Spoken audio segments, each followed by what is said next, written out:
Ofisi ya mdhibiti wa hesabu za serikali, yani CAG, huwa na utaratibu wa kuibua hoja ambazo zipo kwenye maeneo mengi, zikiwemo halmashauri ambazo sisi tunaziongoza. Na mara zote sisi wakuu wa mikoa na mabaraza madiwani yote, wakiwemo wakurugenzi, huwa tunapaswa kuzifuta hoja hizo kwa majawabu. Ukiona mkaguzi mkuu na mdhibiti wa hesabu za serikali anasoma ripoti yake mbele ya Mheshimiwa Rais, maana yake mjue amepitia mlolongo mwingi, ikiwemo masuala ya manunuzi, masuala ya ajira, masuala mengine yote ambayo yanapatikana kwenye mashirika ya umma, mashirika sio ya umma, upande wa serikali na kadhalika. Sasa semina hii inahusu nini? Mwanzoni semina hizi zilikuwa zinaishia kwenye kamati za kudumu za bunge.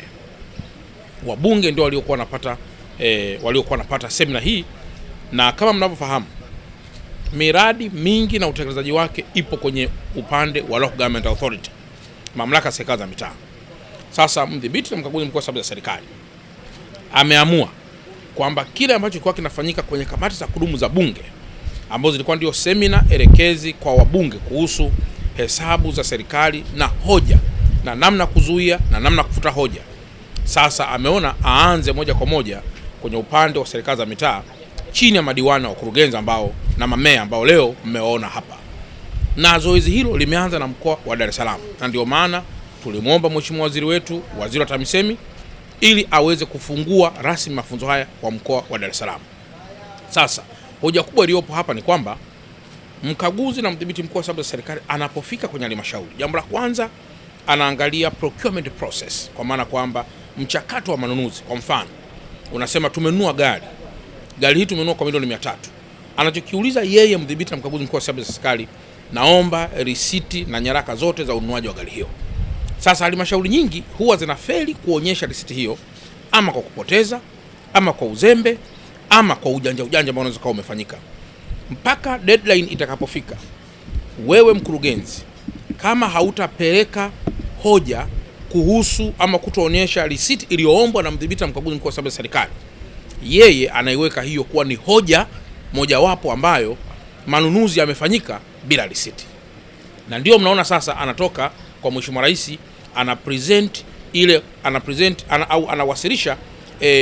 anawasilisha zile hoja zake zote ambazo amezipata katika halmashauri. Kwa mantiki hiyo, huwa pia kuna muda unatolewa wa kuhakikisha kwamba mnazifuta hoja hizo. Mnazifutaje hoja hizo?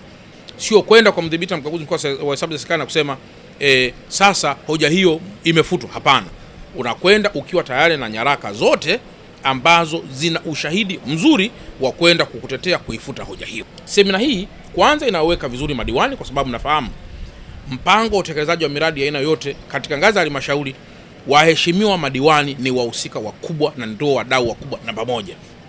Maana yake baraza la madiwani, mwenyekiti wake anaitwa meya na katibu wake anakuwa ni mkurugenzi mtendaji wa halmashauri hiyo. Na ndio maana hapa wapo wakurugenzi na wapo wastahiki mamea na wapo madiwani ambao ndio hugawanywa kwenye kamati kadhaa: kamati ya mazingira, kamati ya fedha, kamati ya mambo ya maendeleo ya jamii na ukimwi. Kamati zote zile zinakuwa ni kamati ambazo zinahitaji matumizi. Kwa hiyo nihitimishe tu kwa kusema semina hii ni muhimu sana, kwa sababu madiwani watafahamu msingi mzuri wa kutokuwa na hoja ambazo zinasababishwa na ama manunuzi ama na vitu vingine ambavyo vinaambatana na hayo. Mafunzo kwa waheshimiwa madiwani wote wa mkoa wa Dar es Salaam. Mafunzo haya yanahusu jinsi ya kutumia ripoti za CAG katika kuwahoji wakurugenzi, kwa maana wasimamiaji wa rasilimali za umma, kuwahoji wakurugenzi kutokana na ripoti za CAG. Madiwani wahoji vipi ili kupata taarifa muhimu na kufanya uwajibikaji uweze kutokea na kuchukua hatua, kwa sababu ambacho tunakiona baada ya ripoti za CAG kutoka, madiwani wakikutana wanakuwa hawana uelewa wa jinsi gani ya kuwahoji wakurugenzi na kuchukua hatua. Kwa hiyo wanakutana pale inakuwa kama business as usual, wanakutana mara moja, anasema basi taarifa ya CAG tekelezwe, lakini hawaulizi hasa tatizo ni nini, chanzo ni nini, kama ambavyo CAG ameandika kwenye ripoti zake. Kwa hiyo tunaona kwamba hii haisaidii sana katika uwajibikaji. Tukaona kuna gap, tukasema sasa tuwape mafunzo madiwani waweze kuelewa maana ripoti za CAG. Sio ripoti za CAG zinatoka alafu wanaziweka tu kwenye makabati, waweze kuzitumia kama taarifa muhimu kwenye masuala ya uwajibikaji. Nimesema madiwani sasa waweze kusimamia rasilimali za umma kwa kupitia ripoti za CAG. Wakurugenzi waweze kusimamia rasilimali za umma kwa kutekeleza mapendekezo ya CAG, kwa sababu kutekeleza mapendekezo ya CAG utaondoa zile kasoro ambazo zimekuwepo. Mtakachokiona sasa hivi ni kwamba zile kasoro zinarudiwa mara nyingi. CAG akitoa ripoti kwa kasoro ni zile zile. Tatizo nini? Kwa sababu utekelezaji unakuwa hafifu. Tukaona kwamba sasa madiwani na wenyewe tuwape kuelewa. Hii kazi tumekuwa tukifanya kwa waheshimiwa wabunge na wanafanya vizuri. Wamejitahidi, wanaelewa ni nini kinatakiwa, wahoji vipi watendaji. Lakini kwa madiwani tulikuwa bado hatujafanya hiyo kazi. So lazima wafundishwe, waelewe. Watu wengine hawaelewi ripoti za CAG zikoje.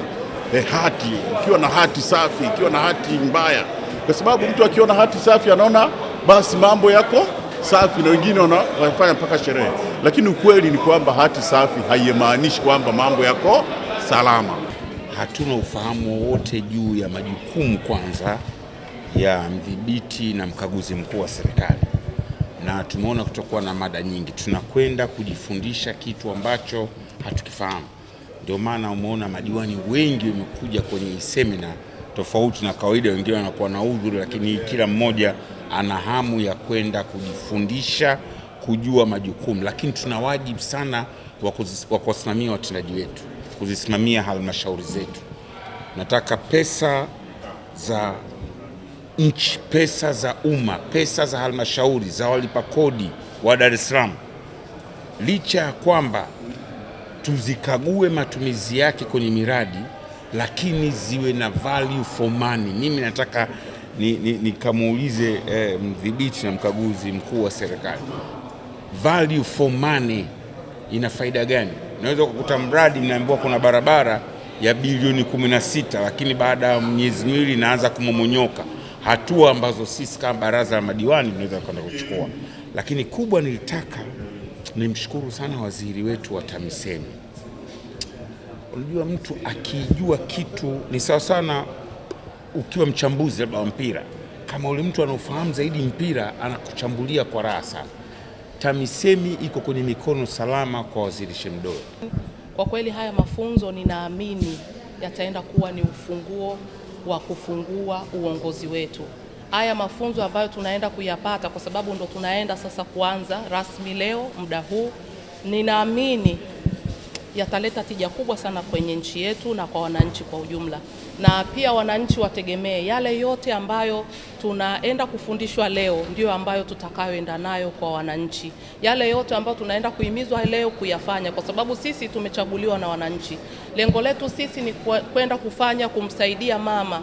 Yale maelekezo yote anayotupatia sisi madiwani, basi sisi tuweze kwenda kuyafanya vema kuendana na uongozi wake ulivyo. Kwa hiyo mimi ninaamini kabisa mafunzo tunayoenda kuyapata tutaenda kuyafanyia kazi kama vile alivyosema waziri wetu, tutaenda kuyafanyia kazi. Mengi yamezungumzwa, mengi tumepewa maelekezo na tutaenda kuyafanyia kazi.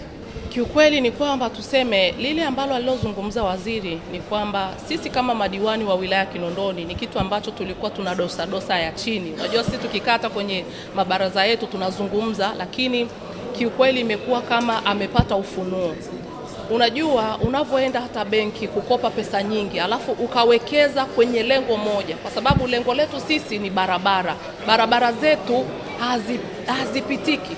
Hususani kama mimi nikizungumza barabara ya ile ya kwetu ya Mabwepande, kuna barabara mbili pale ambazo hazipitiki, lakini zile barabara ndio junction ambayo inaenda mpaka Magufuli.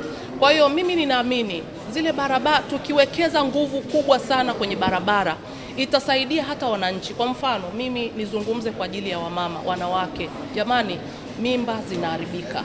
Kwa sababu mama anapokuwa na mimba changa haitaki mitikisiko. Hata ikiwa imefika wakati mwingine anaenda kujifungua, lakini barabara kama sio nzuri hawezi kufika kwa wakati hospitali na kupata huduma. Kwa hiyo zile hatua ambazo tumefanya za awali kutengeneza barabara yetu kwa hatua za kwanza ni ili sisi tuweze kupita vizuri, ili wananchi waweze kupita vizuri, kwa sababu tunajua hata mvua ilinyesha nyingi ikaharibu sana miundombinu. Tumepambana nayo kwa 70%. Kwa hiyo ninaamini hata kama tukiwekeza nguvu kwenye barabara kama alivyosema Mheshimiwa Waziri, tukaenda kukopa pesa, tukawekeza kwenye barabara, tukazichagua barabara ambazo ziko kwenye ilani ya Chama cha Mapinduzi. Zipo barabara ambazo ndio mkakati wa sasa hivi kuanza kutekeleza. Ninaamini hata wananchi watafurahi sana, kwa sababu tutakuwa tumemaliza tatizo moja ambalo ni sugu kwenye mkoa wetu wa Dar es Salaam.